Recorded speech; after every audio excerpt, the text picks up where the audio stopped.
Hello everyone, welcome to our channel chemistry.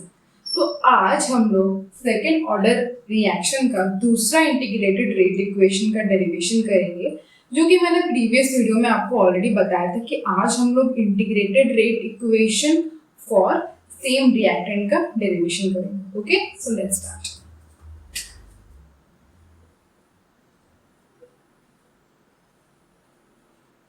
सो अभी हम लोग स्टार्ट करेंगे integrated rate equation for same reactant. तो इसका डेरिवेशन करेंगे। तो इसका डेरिवेशन जैसे कि प्रीवियस वीडियो में मैंने आपको एग्जांपल दिया था डिकम्पोजिशन ऑफ नाइट्रोजन डाइऑक्साइड, जिसमें कि एक ही रिएक्टेंट था, राइट। उसमें जो कुछ इस तरह से आपका रिएक्शन था, इस तरह से। ये डेरिवेशन बिल्कुल सेम होगा पिछले वाले डेरिवेशन के साथ। ओके, तो यहाँ पे at time t equals to 0 concentration A लिखती हूँ, ठीक है। इसका कंसंट्रेशन A होगा क्योंकि प्रोडक्ट नहीं बना है, इसलिए उसका कंसंट्रेशन 0 हो जाएगा। ओके, एट टाइम t कुछ टाइम के बाद यहाँ पे कंसंट्रेशन क्या हो जाएगा, A माइनस एक्स, मतलब x कुछ x कंसंट्रेशन रिड्यूस होके प्रोडक्ट में चेंज हो जाएगा, P का कंसंट्रेशन हो जाएगा x। ओके, तो जैसे कि इसका रेट लॉ मैंने लिखा था पिछले वीडियो में, मतलब जो दूसरा इंटीग्रेटेड रेट इक्वेशन था, बिल्कुल सेम ही होगा। ओके, कि A का कंसंट्रेशन पावर 2, ठीक है, इसका पावर 2 होगा क्योंकि एक ही रिएक्टेंट है, ठीक है। रिएक्टेंट सिर्फ एक ही है, इसीलिए इसका पावर 2 हो जाएगा क्योंकि ये सेकेंड ऑर्डर रिएक्शन है, इसीलिए। तो यहाँ पे मैं R को dP/dt भी लिख सकती हूँ इक्वल्स टू K। A का कंसंट्रेशन एट टाइम T क्या हो जाएगा, A माइनस एक्स, ये मैंने A माइनस एक्स लिखा, और P का कंसंट्रेशन एट टाइम T क्या हो जाएगा, dx/dt। ये सेम रहेगा के A माइनस एक्स का स्क्वायर।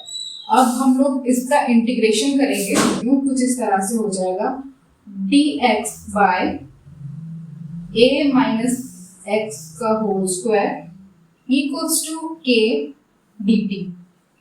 फाइन, इस तरह से कुछ हो जाएगा।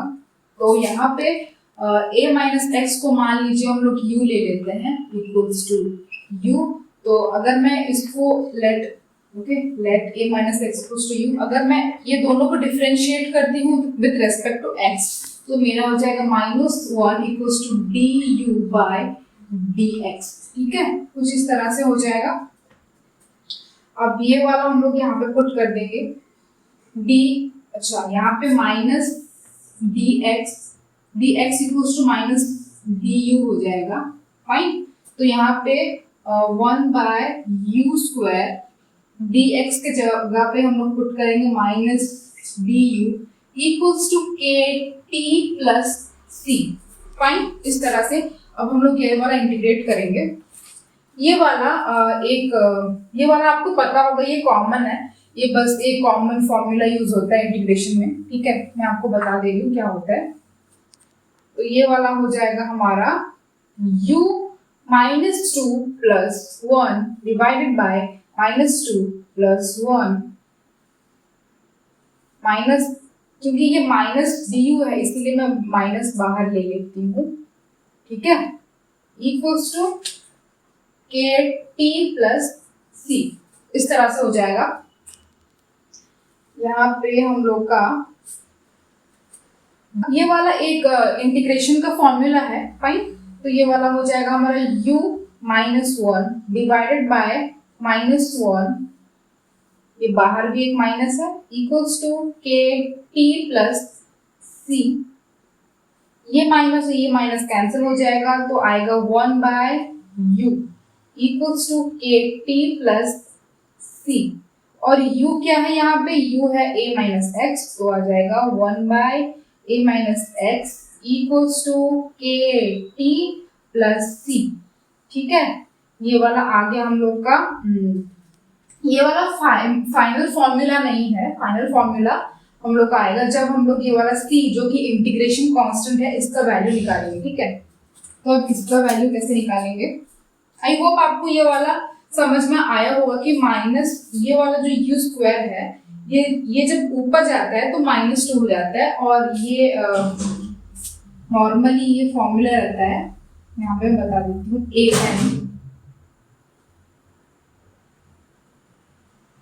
मान लो a5 dA इस तरह से अगर मान लो, या फिर x5 dx, ठीक है। अगर इस तरह से कुछ इंटीग्रेशन रहता है तो इसका फॉर्मूला हो जाता है x5 + 1 5 + 1 = x⁻6/6। इस तरह से एक्चुअली इंटीग्रेशन का फॉर्मूला होता है। मैंने वही बस पुट किया यहाँ पे।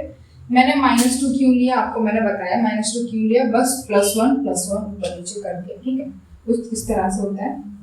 आपको इंटीग्रेशन और डिफरेंशिएशन का थोड़ा आइडिया रहना चाहिए, ओके। कोई भी डेरिवेशन करने से पहले फिजिकल केमिस्ट्री का आपको रहना चाहिए थोड़ा बहुत आइडिया। तो फिर अब हम लोग c का वैल्यू पुट करेंगे, तो लेट x = 0 एंड t = 0, तो क्या हो जाएगा हमारा 1/a = c। तो इंटीग्रेशन कांस्टेंट का जो वैल्यू आएगा हमारा आएगा c = 1/a। तो ये c का वैल्यू यहाँ पे हम लोग पुट कर देंगे, तो हमारा फाइनल फॉर्मूला आ जाएगा, वो आएगा 1/a - x = kt + 1/a।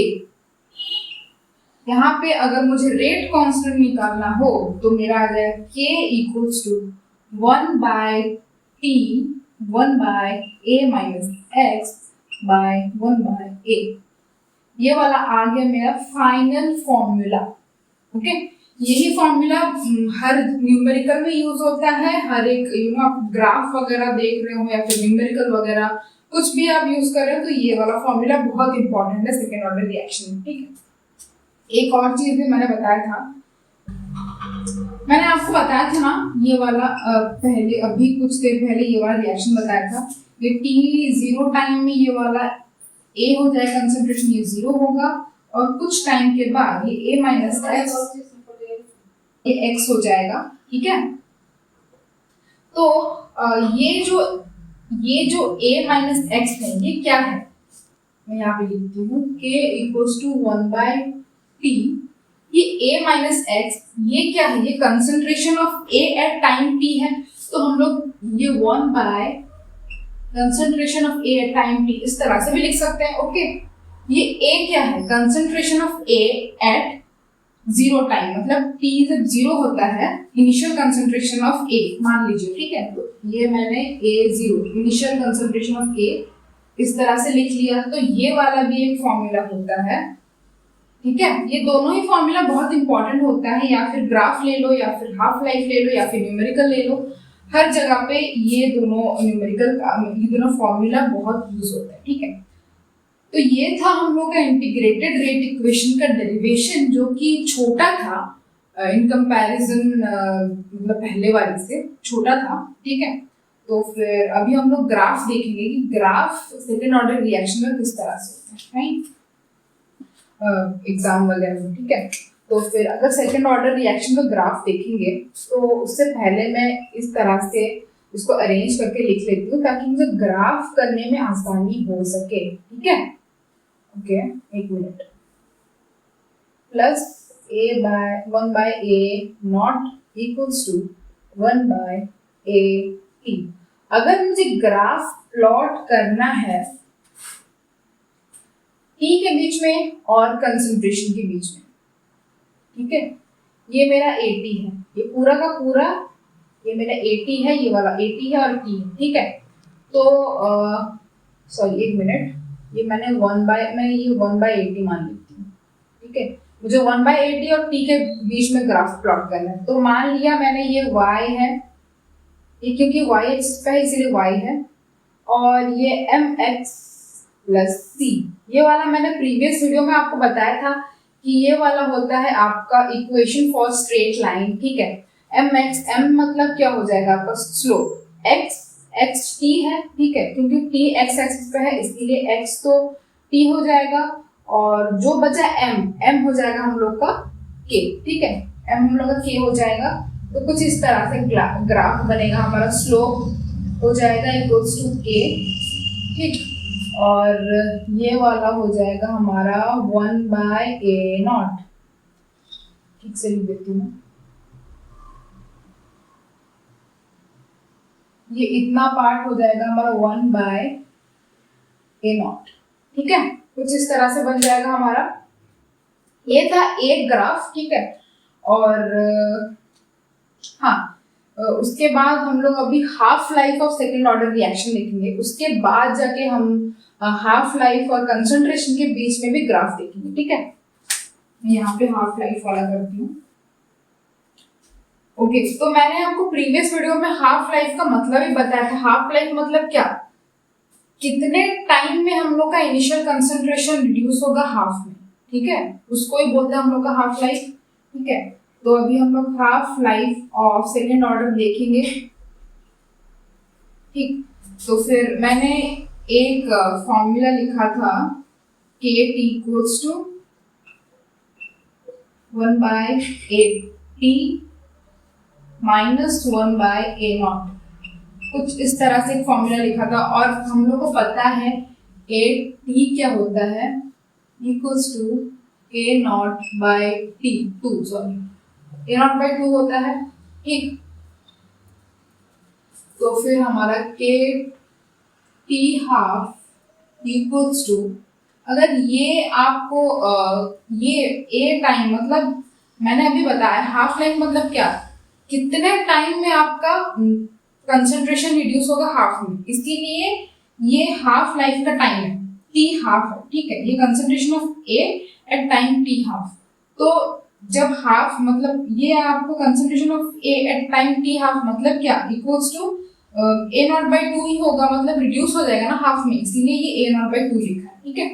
के टी हाफ इक्वल्स टू 2/0 भी लिख सकती हूँ। बस ये चीज को हम लोग को ये वाला फॉर्मूला में पुट करना है, ठीक है, 1/a0, फिर उसके बाद T half equals to 2/k/a0, ये वाला हम लोग का half life of second order reaction आ गया, ठीक है। अगर मुझे टी हाफ और मान लो मुझे टी हाफ और 1/a0 के बीच में ग्राफ प्लॉट करना है, तो फिर मैं क्या करूंगी, ये मेरा ग्राफ कुछ इस तरह से हो जाएगा, ठीक है। स्लोप क्या हो जाएगा मेरा, स्लोप मेरा एज यूजुअल हो जाएगा 2/k, ठीक है, इस तरह से मेरा स्लोप आ जाएगा।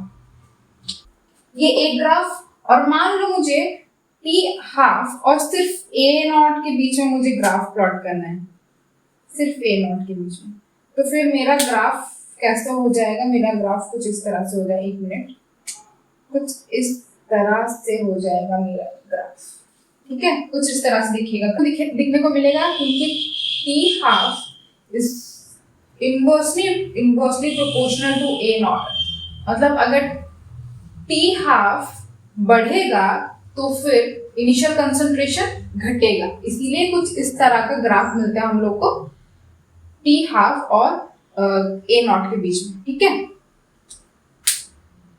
तो ये था हमारा graph of second order reaction, ठीक है, और हाफ लाइफ भी हम लोग ने देख लिया।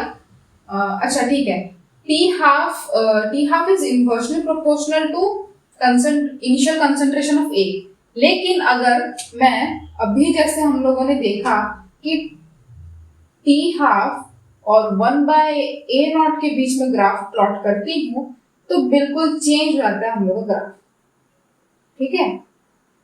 क्यों, क्योंकि t half is directly proportional to 1/a0, ठीक है, दैट्स द डिफरेंस। तो ग्राफ भी जब आप प्लॉट कर रहे हो तो ध्यान से देखिएगा कि मल्टीपल चॉइस क्वेश्चन में नॉर्मली आता है, एमसीक्यू में ये काफी सिमिलर टाइप का ग्राफ देखने को मिल जाएगा, और आप जल्दबाजी में मतलब गलत सलत मार के आ जाओगे। तो इसलिए ये वाला बहुत इंपॉर्टेंट है, आपको ध्यान देना 1/a0 और a0 के बीच में ग्राफ का डिफरेंस, ठीक है। तो ये वाला आ गया। तो ये वाला हो गया हम लोग का ग्राफ और half life of second order reaction के बीच में, ठीक है। मान लो अगर आपको पूछ लिया कि जैसे कि हम लोगों ने अभी फॉर्मूला देखा सेकंड ऑर्डर का, ठीक है। सेकंड ऑर्डर का फॉर्मूला क्या था हमारा, 1/kt equals to 1/at minus 1/a0, ठीक है। मान लो आपको थर्ड ऑर्डर का निकालना है फॉर्मूला, ठीक है। थर्ड ऑर्डर का फॉर्मूला निकालना है तो बस वही बनेगा 3a से p होगा और सेम डेरिवेशन, ठीक है। इसका रेट कुछ इस तरह से हो जाएगा, ठीक। इसका rate k equals to a⁻³ हो जाएगा, ठीक है। कुछ इस तरह से हो जाएगा और फाइनल और डेरिवेशन बिल्कुल जैसे प्रीवियस डेरिवेशन था उसी तरह होगा। और जो फाइनल बनेगा k t equals to 1/at² minus 1/a0²। ये कुछ इस तरह का आपका फॉर्मूला देखने को मिलेगा एक्चुअली, ठीक है। तो ये दोनों फॉर्मूला से आपको क्या समझ में आता है, ये दोनों फॉर्मूला से अगर मैं कंक्लूजन निकालूं, अगर ये दोनों फॉर्मूला से, ये वाला सेकंड ऑर्डर का, ये वाला थर्ड ऑर्डर का, ठीक है, ये दोनों फॉर्मूला से अगर मैं कंक्लूजन निकालूं तो फॉर nth ऑर्डर के लिए k इक्वल्स टू 1/at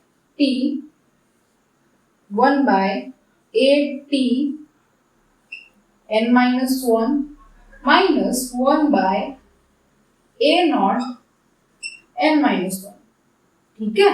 ये आ जाएगा हमारा nth ऑर्डर के लिए, ठीक है। तो आपको अगर नॉर्मली न्यूमेरिकल पूछ लेता है तो वहां पे आपको इतना बड़ा डेरिवेशन करने का कोई जरूरत नहीं, ठीक है। कोई भी ऑर्डर दिया हो आपको बस ये ध्यान रखना, ये वाला फॉर्मूला आप याद रख सकते हो ताकि आपको कोई भी ऑर्डर दिया हो आप आराम से पुट कर सकते हैं, ठीक है। सेकंड ऑर्डर, थर्ड ऑर्डर, ठीक है, इसमें पुट कर सकते हैं। फर्स्ट ऑर्डर में तो आपको पता है उसमें तो लॉग आ जाता है, लॉग या फिर लॉन आ जाता है, ठीक है। इस तरह से आप कोई भी ऑर्डर दिया हो फर्स्ट ऑर्डर के बाद, सेकंड ऑर्डर हो या फिर थर्ड ऑर्डर हो, आप कुछ इस तरह से उसको पुट कर सकते हैं। n के जगह पे मान लो 3 दिया हो, 4 दिया हो, आपको पुट करके फॉर्मूला निकाल सकते हैं, ठीक है। सो यहाँ पे हम लोग को आई थिंक सारा कवर हो गया। हम लोग का इंटीग्रेटेड रेट इक्वेशन भी कवर हो गया, ग्राफ भी कवर हो गया और हाफ लाइफ भी कवर हो गया, सारा कुछ कवर हो गया। हम लोग नेक्स्ट वीडियो में डिस्कस करेंगे कि कितने टाइप्स, मतलब कितने different ways to find out n order of reaction, ठीक है। कितने सारे तरीके होते हैं जिससे हम लोग ऑर्डर ऑफ रिएक्शन का पता कर सकते हैं। एंड वो काफी इम्पोर्टेंट होता है कोई भी एंट्रेंस एग्जाम के लिए, क्योंकि नॉर्मली उससे क्वेश्चंस बहुत ज्यादा पूछ लेते हैं, ठीक है। मान लो ग्राफिकल मेथड हो या फिर हाफ लाइफ मेथड हो, ये सारे मेथड्स एक्चुअली आते हैं एग्जाम में, न्यूमेरिकल्स में। सो वो काफी इम्पोर्टेंट है, जो कि मैं आपको नेक्स्ट क्लास में cover करवाऊंगी। So this was all about our second order reaction. I hope you guys like the video. अगर आपको कुछ भी प्रॉब्लम हो या फिर कुछ भी जानना हो या फिर कंटेंट में कुछ इम्प्रोवाइजेशन चाहिए तो please do let me know through the comment and do like and subscribe. अगर आपको कुछ और और आप चाहते हो कि मैं और ज़्यादा टॉपिक्स कवर करूँ। So I hope you guys like the video. Thank you so much.